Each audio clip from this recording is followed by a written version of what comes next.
A ver, normalmente, si alguien se rompe un brazo y va al hospital, la radiografía te muestra una línea blanca, dentada, y el médico simplemente la señala y dice, pues mira, ahí está la fractura.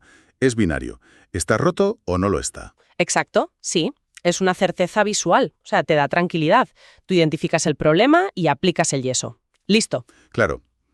Pero, ¿qué pasa cuando entramos en la arquitectura del sistema judicial? Porque si intentamos hacerle una radiografía a los tribunales supremos y a sus mecanismos, de repente nos damos cuenta de que la máquina de rayos X no es neutral. Que va para nada. De hecho, al analizar las fuentes que tenemos hoy, parece que la máquina está calibrada desde fábrica no para curar al paciente, sino para proteger los intereses del dueño del hospital, por así decirlo. Ostras, es una imagen potente. Y el mejor ejemplo de esto, digamos, la pieza central de este engaño estructural, es el famosísimo recurso de casación. Es un punto de partida perfecto para esta inmersión profunda. Porque, a ver, hoy vamos a asumir el rol de historiadores del derecho y analistas de políticas públicas. Y si revisamos los documentos que tenemos sobre la mesa, que son tela, ¿eh? Sí, sí, tenemos una buena pila. Tenemos desde los archives parlementaires de la Revolución Francesa, pasando por los ensayos de juristas históricos clave como Piero Calamandrei y Michel Tarrufo, hasta llegar a datos del índice del World Justice Project y las tesis contemporáneas del investigador Roberto Ung Cavalieri. Casi nada. Y la conclusión, al cruzar todo esto, es unánime. Esa institución, que nos venden como intocable, como el sumum, es en realidad un dispositivo de control político. Vale, ok. Vamos a desgranar esto poco a poco, porque choca frontalmente con lo que se enseña, ¿eh?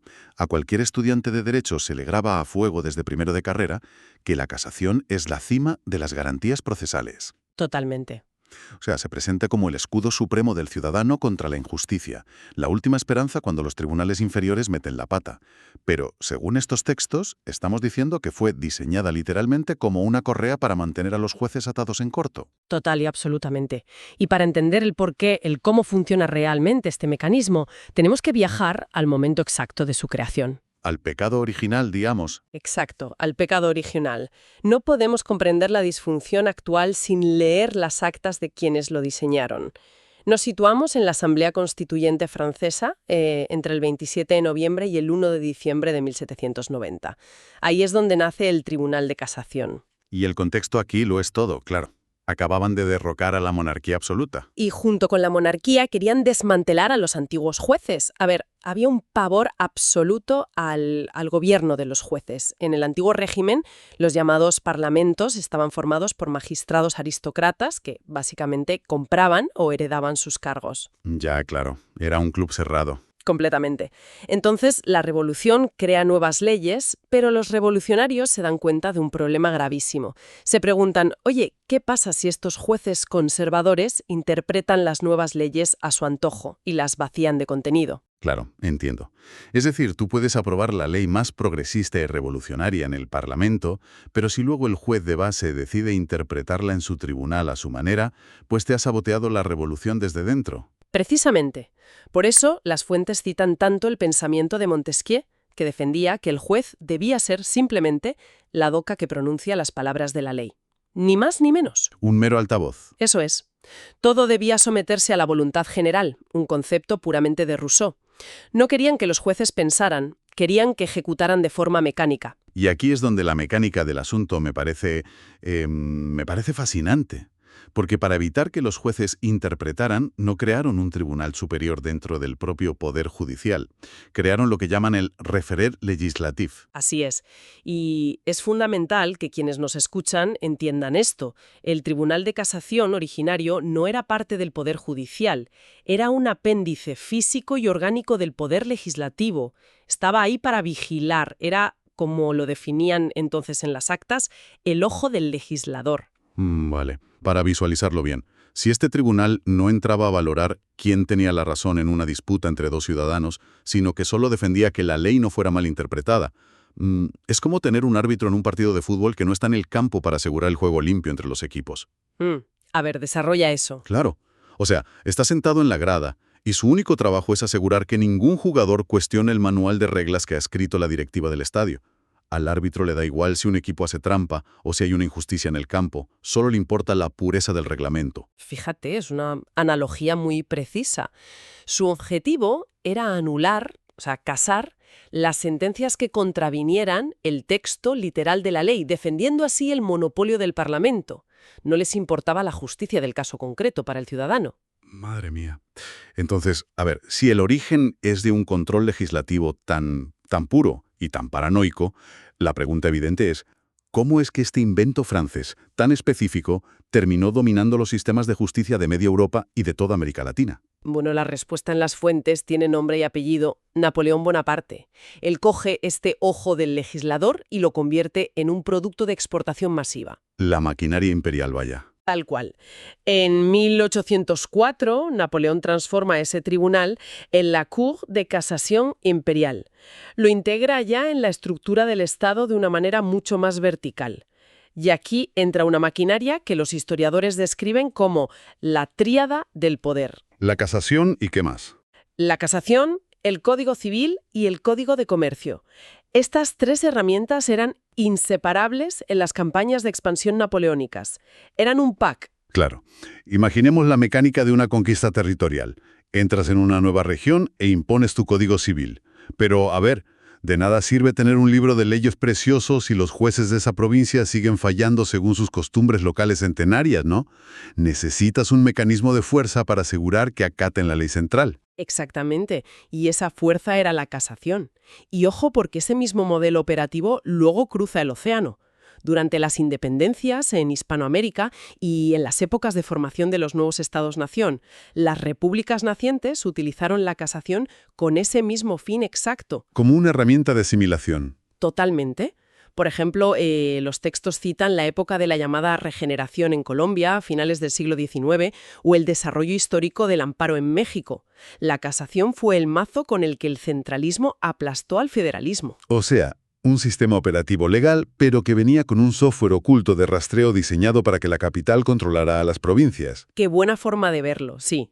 Se usó para erradicar cualquier atisbo de disidencia judicial en las provincias lejanas. Pero fíjate, voy a hacer de abogado del diablo por un momento, ¿vale? A ver, dispara. Salir de un sistema fragmentado, casi feudal, donde cada pueblo o cada región tiene unas normas distintas, no era un paso necesario para modernizar un Estado. Es decir, asegurar que un contrato de compraventa signifique exactamente lo mismo en la capital, en un puerto a 1000 kilómetros o en una aldea perdida en la montaña. O sea, la estandarización de la ley parece algo positivo para la igualdad, ¿no? A ver, formalmente sí, claro. La estandarización aporta seguridad jurídica. Eso es innegable. El problema que señalan los autores radica en el precio que se pagó por esa estandarización y, sobre todo, en quién ostentaba el poder absoluto de decidir qué interpretación era la válida. Claro, el monopolio de la verdad legal. Eso es. Al forzar esta uniformidad a través de un tribunal supremo centralizado, se aniquiló la capacidad de los jueces locales para adaptar la justicia a las realidades concretas de su entorno. Básicamente, se sacrificó la equidad material en el altar de la uniformidad estatal. Ya. Y supongo que a medida que avanzamos hacia democracias modernas en el siglo XX, ya no quedaba muy bien decir, oye, tenemos este tribunal para que la capital someta a las provincias, ¿no? No, claro que no. Tuvieron que buscarle una justificación académica para que sonara un poco mejor. Tuvieron que crearle toda una campaña de relaciones públicas teóricas, tal cual. Y aquí es donde las fuentes introducen el choque entre dos visiones gigantescas del derecho. Por un lado, tenemos el cientificismo del italiano Piero Calamandrei. Un peso pesal. Sí, es el gran arquitecto de la justificación moderna de la casación. Él es quien teoriza lo que se conoce como nomofilaquia. Nomofilaquia, menuda palabreja, ¿eh? Ya suena grandilocuente, sí. Básicamente significa la protección de la ley. Calamandrei argumentaba que la casación era una función pública indispensable. Según él, su prioridad absoluta era proteger el jus constitutionis. O sea, el interés del Estado. Exacto, el interés abstracto del Estado en que la norma se mantenga pura, uniforme y objetiva, por encima de todo. Pero claro, el material que estamos analizando hoy nos obliga a contrastar esto con la visión de otro gigante, Michel Tarrufo, en su obra El vértice ambiguo. Y Tarrufo no tiene piedad con esta teoría. Ninguna. Desmonta esa idea de la pureza legal explicando una mecánica muy simple. Fíjate, él dice que los tribunales supremos viven en una nube. Afirman proteger la legalidad desde las alturas, pero se olvidan completamente del ius litigatoris. Del interés de los litigantes, de la gente de a pie. Exactamente. Al ciudadano que va a un juicio no le importa un rábano el ius constitutionis. Claro, le importa que su vecino le ha robado parte del terreno o que le han despedido injustamente del trabajo. Tarrufo señala que la verdadera justicia, la que impacta vidas reales, se administra en los tribunales de base, donde se evalúan las pruebas de verdad y se determinan los hechos reales. Y además, Tarufo argumenta algo muy crítico, y es que al obsesionarse con la norma abstracta, la técnica de la casación se ha vuelto completamente autorreferente. ¿A qué se refiere con autorreferente? Pues a que son ritos procesales absurdos creados por casacionistas y entendidos solo por casacionistas. Se convierten en un obstáculo enorme para la generación de nuevos pensamientos jurídicos más afines a nuestros tiempos. Y aquí es donde entra esa analogía durísima en las fuentes que critican esta devoción ciega a los formalismos. Los autores plantean que este arraigo irracional a las fórmulas de la casación es casi supersticioso. Dicen que es como si la comunidad médica insistiera hoy en día en que la lobotomía prefrontal es el tratamiento supremo. Buf, es que es fuerte la imagen. Sí, y lo justificaran simplemente porque ahora la realizan con instrumental quirúrgico láser muy avanzado y en salas de operaciones supermodernas. Pero al final del día sigues haciendo una lobotomía y destrozando el cerebro del paciente. Es una imagen brutal, pero describe perfectamente la parálisis intelectual de la que hablan. Hemos sofisticado los instrumentos procesales, le hemos puesto pantallas táctiles a la burocracia, pero el daño institucional sigue ahí intacto. Y esta es precisamente la tesis que profundiza el investigador Roberto Junca Valieri. Él nos muestra cómo esta desconexión de la sociedad y esta obsesión por el control han engendrado una arquitectura institucional profundamente defectuosa. Totalmente. Junca Valieri pone el foco en una mecánica procesal que, según él, fue ya el tiro de gracia. Lo que llama la casación sin reenvío o la influencia de la revisión germánica. A ver, explícanos esto de sin reenvío, porque cambia las reglas del juego por completo. Mira, tradicionalmente, la mecánica de la casación funcionaba con el reenvío. Si la Corte Suprema detectaba que un juez de apelación había aplicado mal la ley, lo que hacía era romper esa sentencia.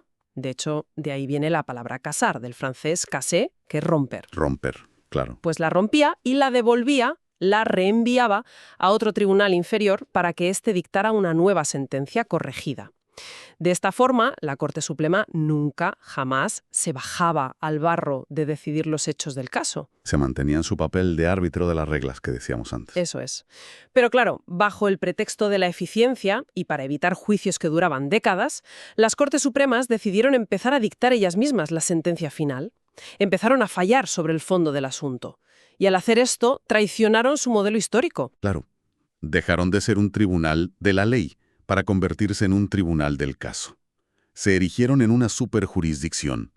Y el análisis que hace un Cavalieri sobre cómo esto destruye la moral de los jueces de base es revelador. O sea, si yo soy un juez de primera instancia y me paso analizando pruebas durante meses, pero sé perfectamente que la Corte Suprema en la capital puede no solo revisar si apliqué bien un artículo, sino reescribir los hechos y dictar una sentencia completamente nueva, pues ¿para qué me voy a esforzar? Lógico. Se produce lo que los textos llaman una reducción a mera sustanciación. El proceso en las primeras instancias se convierte en un simple peaje. Un trámite. Un trámite burocrático, sí, por el que hay que pasar para llegar a la verdadera batalla que está arriba. Los jueces inferiores pierden los incentivos para motivar y argumentar profundamente sus decisiones, sabiendo que las altas cortes las van a tratar como si fueran simples borradores. Y esto nos lleva a las consecuencias más tangibles y oscuras de nuestro presente. Si conviertes el sistema de justicia de un país entero en una pirámide invertida, donde todo el peso real de la decisión recae en la punta, en una docena de magistrados en la cúspide, estás creando el caldo de cultivo perfecto para la corrupción masiva. El llamado embudo de la corrupción. Es que piensa en la economía básica del tráfico de influencias.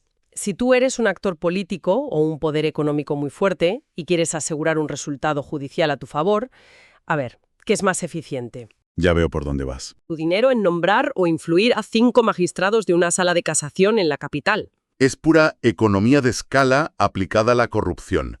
Sale muchísimo más barato y es más seguro controlar el vértice. Y aquí es donde las fuentes nos dan un golpe de realidad brutal con datos empíricos.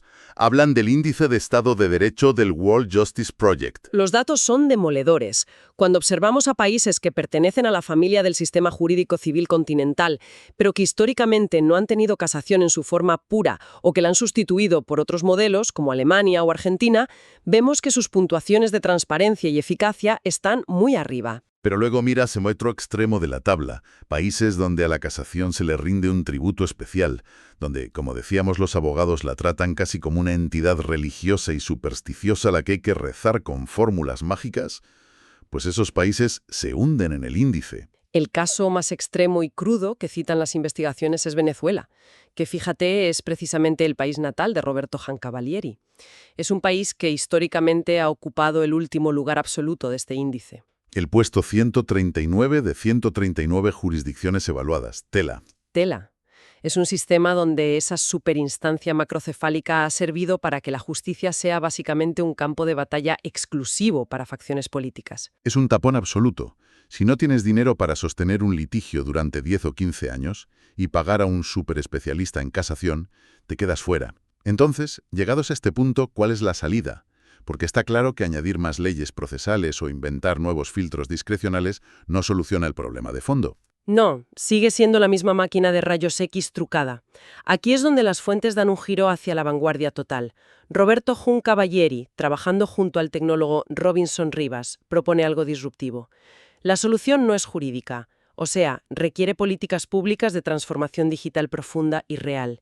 Hablan directamente de la eliminación de instituciones que hoy por hoy son simplemente obsoletas. Exacto. Y esto requiere entender un concepto clave que ellos atacan frontalmente, que es la fe pública subjetiva. A ver, explícanos eso de la fe pública subjetiva. Pues tradicionalmente asumimos que un documento o un hecho es legalmente cierto solo porque un funcionario del Estado, ya sea un notario o un juez, le pone un sello y da fe pública. O sea, el Estado tiene el monopolio absoluto sobre la verdad legal. Claro, te lo tiene que validar el señor de la ventanilla. Eso es. Pero la propuesta de estos investigadores es que la tecnología actual nos permite superar de una vez ese monopolio centralizado. Mediante el uso de infraestructuras tecnológicas, como por ejemplo blockchain, identidades digitales descentralizadas y la web 3.0, podemos tener certidumbre jurídica y rastreabilidad inmutable sin necesidad de depender de una burocracia que nos ponga un sello en un papel. O sea, el código matemático reemplaza al burócrata. Exacto. Y van mucho más allá. Aplican esto a la famosa nomofilia de la que hablábamos antes, a esa necesidad de unificar la jurisprudencia para que haya igualdad. En lugar de tener a magistrados humanos, con sus inevitables sesgos políticos, sus filias, fobias o vulnerabilidades a la corrupción, encargados de decidir qué interpretación es la correcta, proponen usar inteligencia artificial. Ostras, piensa en la mecánica de esto. Sistemas de IA, no IA generativa, sino analítica, leyendo y procesando millones de sentencias de tribunales de todo el país en tiempo real. Claro, la IA podría detectar instantáneamente, en milisegundos, cuando dos jueces de distintas provincias están resolviendo casos idénticos de manera contradictoria. Alertaría de esa discrepancia de forma objetiva, puramente matemática, sin amiguismos ni preferencias políticas. Y permitiría armonizar esos criterios de una manera absolutamente transparente. Por eso insisten tanto en que el estudio del derecho digital y la creación de una nueva cultura jurídica deben ser los pilares de hoy. Es que el abogado del siglo XXI ya no puede sobrevivir recitando aforismos en latín de memoria y redactando recursos de casación larguísimos basados en fórmulas arcanas. Tiene que entender lógica de programación, saber qué narices es un contrato inteligente y cómo se audita un algoritmo. Totalmente. Lo que están sugiriendo, en el fondo, es que la tecnología nos da la oportunidad histórica de desarticular el centralismo. Podemos devolverle el poder, la dignidad y la autoridad final al juez de base, a la justicia de proximidad real. Porque ya no necesitamos una Corte Suprema que le vigile y le controle desde arriba bajo la excusa de que hay que mantener la uniformidad. Eso es usar redes descentralizadas modernas para desmontar por fin una herramienta de control diseñada en 1790. ¡Qué fuerte! Bueno, para recapitular todo lo que hemos puesto hoy bajo el microscopio, hemos desenmascarado la casación, vimos cómo su verdadero origen no fue proteger al ciudadano, sino servir como ese ojo del legislador para controlar a los jueces en la Revolución Francesa. Analizamos también cómo Napoleón y las repúblicas hispanoamericanas usaron esta mecánica como arma de centralismo puro para aniquilar el federalismo. Repasamos cómo teóricos como Tarufo denuncian que bajo la excusa teórica de Calamandrei y la uniformidad legal se ha abandonado la justicia real y material, creando embudos burocráticos. Unos embudos que, como vemos en los peores índices internacionales, como el caso de Venezuela, solo sirven para concentrar el poder y fomentar la corrupción, convirtiendo el trabajo de los jueces inferiores en papel mojado. Y finalmente vimos cómo la transformación digital genuina, con blockchain e IA, ofrece una salida elegante para descentralizar este poder de una vez por todas. Ahora, antes de despedirnos y como un imperativo ético irrenunciable sobre la manera en que procesamos la información hoy en día, queremos ser absolutamente transparentes con la audiencia. Muy importante esto, sí. La estructuración de estas fuentes y el análisis que han escuchado en esta inmersión profunda han sido generados con el apoyo de inteligencia artificial. Nuestra misión aquí no ha sido tomar partido político ni ideológico de ningún lado, sino reportar e hilar de manera imparcial los duros argumentos que presentan estos investigadores en sus propios textos. Por ello, invitamos encarecidamente a los abogados, juristas y estudiantes de derecho que nos escuchan a que reciban esta información con un espíritu súper crítico. Vayan a los textos originales de Tarufo, a los ensayos de Calamandrei, a las tesis de un Cavalieri y a los archivos históricos. Cuestionen y verifiquen todo por su cuenta, porque la era digital, desde luego, no perdona a los profesionales pasivos. Y yo quiero dejar a la audiencia con una última reflexión, un poco provocadora, sobre este cruce entre tecnología y poder. Si en un futuro muy cercano, una red de inteligencia artificial descentralizada, sin afiliaciones políticas de intereses económicos, demostrara que puede armonizar la jurisprudencia de todo un país en tiempo real para garantizar la igualdad ante la ley, la pregunta es, ¿aceptarían por fin las Cortes Supremas centralizadas que han perdido su razón de existir y se disolverían? Ostras, buena pregunta. O, como nos ha demostrado la historia, se inventarían rápidamente un nuevo y oscuro recurso procesal simplemente para no soltar el sillón y el poder. Nos quedamos con esa pregunta flotando en el aire. Volviendo a la radiografía inicial. Ahora sabemos que el sistema está fracturado y ¿por qué? La gran pregunta es, si tendremos el valor de quitar el yeso viejo que ya no cura, o si seguiremos fingiendo que la máquina funciona estupendamente. Muchas gracias por acompañarnos en este análisis.